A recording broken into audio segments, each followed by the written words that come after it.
this is a map. Is it a map of a street? Is it a map of a town?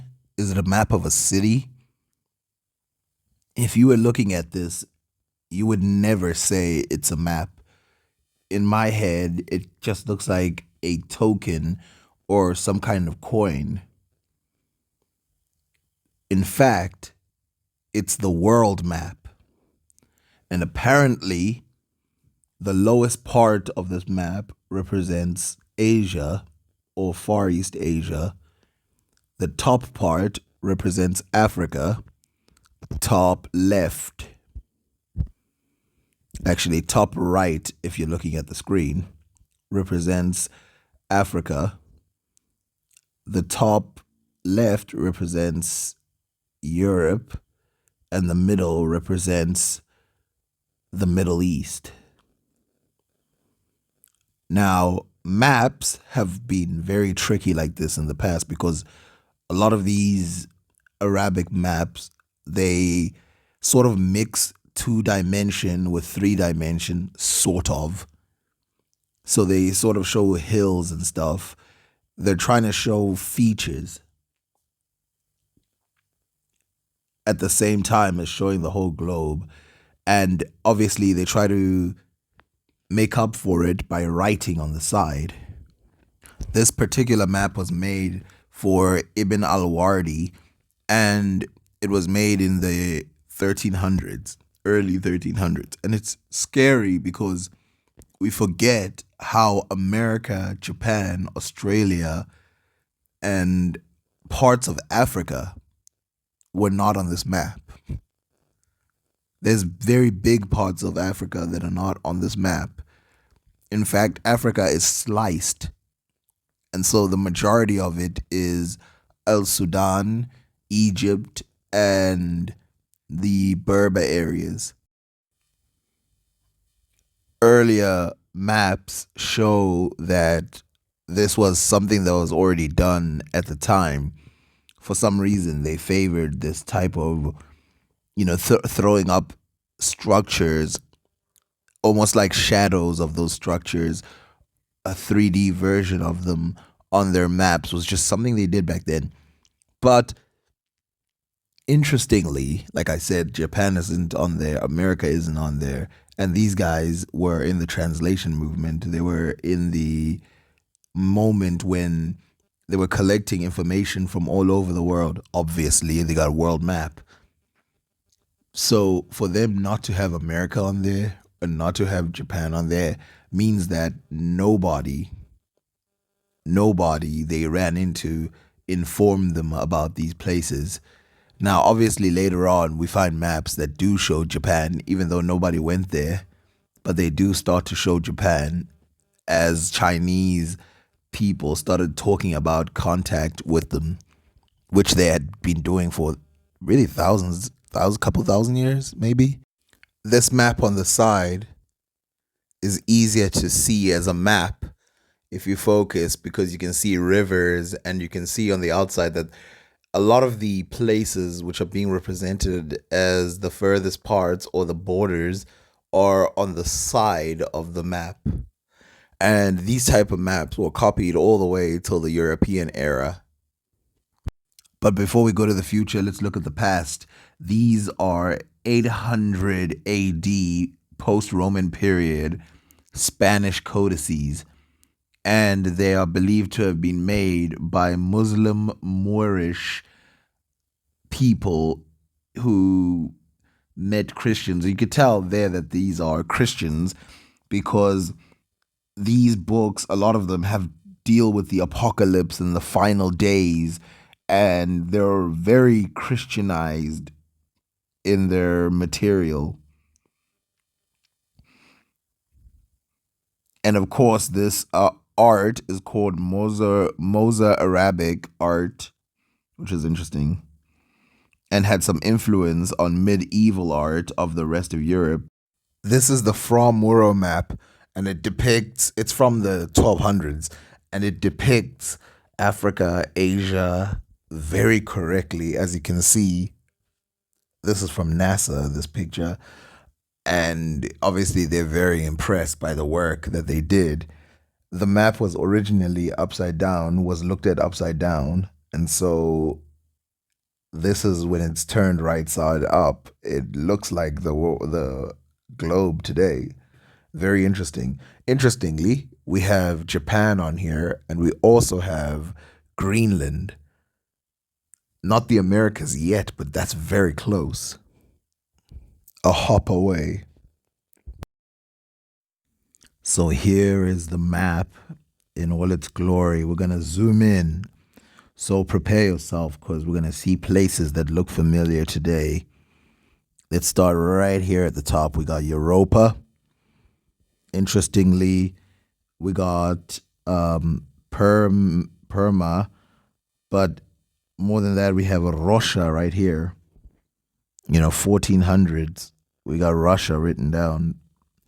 We got Philadelphia. But if we go this way, it's written Scandinavia, probably referring to Scandinavia. And you can see that this is Maestro, Iceland. Keep going down, Sveta. Keep going, keep going, keep going. Norvegia,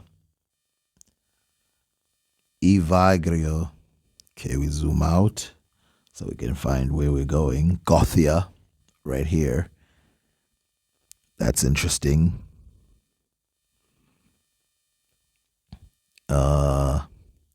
Sahasgerma.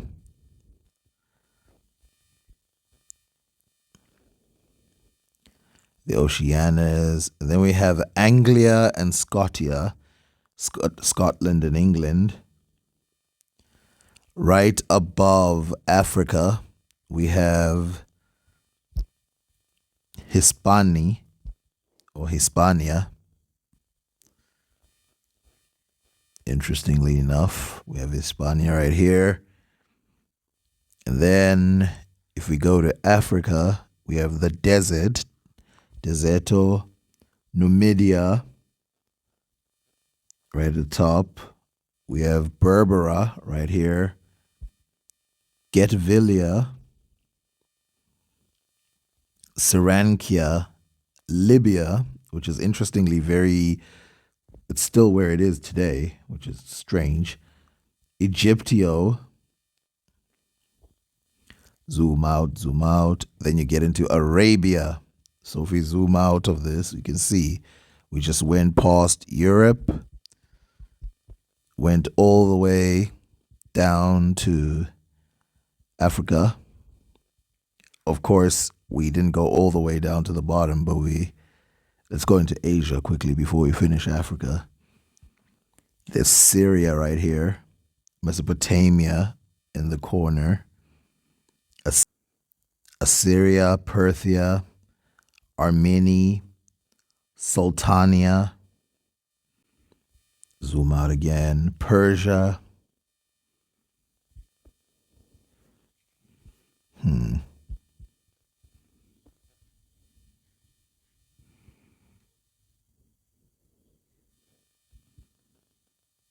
Then you have the Indian subcontinent. Right here you have Bangla, Masi, Indiasi Konda. I don't know how to say that. India, Idiashi, Fisum, Maine, India.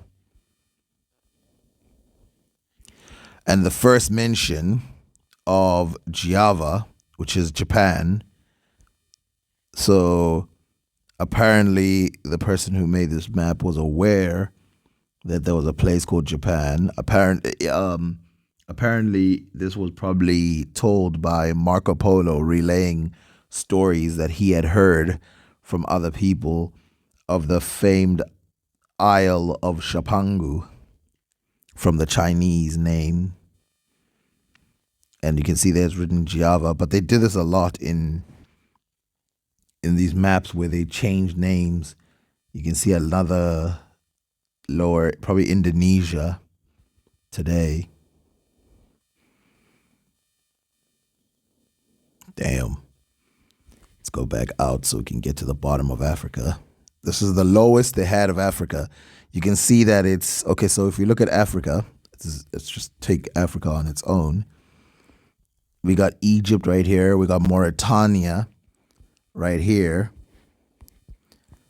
We got Africa desert. This is the desert. Mergi. We got the Garamantia right here. Saramentia. Beni Chileb. I think these names are like translations of words that they probably heard once or twice because they've got this sound of African to them. Ketoshama, Darfur, Karbi, Ethiopia Occidental. Remember, this side is West Africa, the one on the border, and then this side is East Africa. The map is turned upside down, remember that. So another interesting thing to point out is how many buildings they keep showing. You know, they show that there's buildings all down the coast. You keep seeing them every there. Rigno, Davario,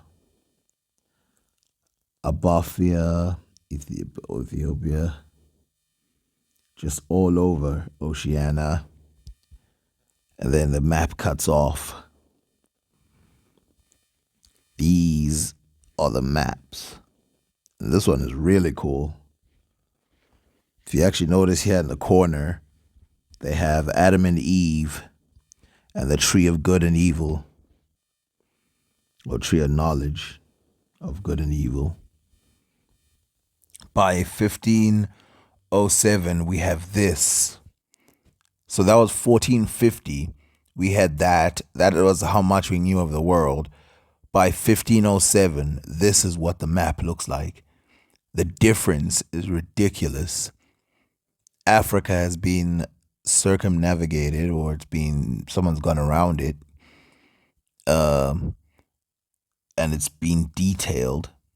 You see there's parts of America. You can see that the whole of America hadn't been traveled yet, so they've got a bit of it.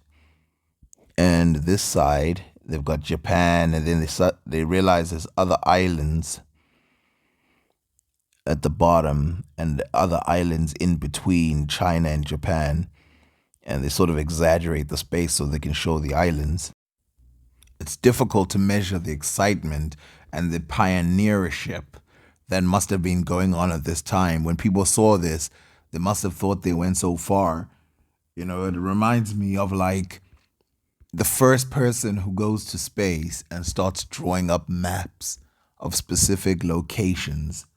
You know, it's going to feel so futuristic to us. So how did it feel to them when you're like some guy in, somewhere in North Africa, somewhere in East Africa, or somewhere in Europe or the Middle East, and all of a sudden you're shown one of these maps and it's way different than what you used to remember. Like the world becomes very, very different.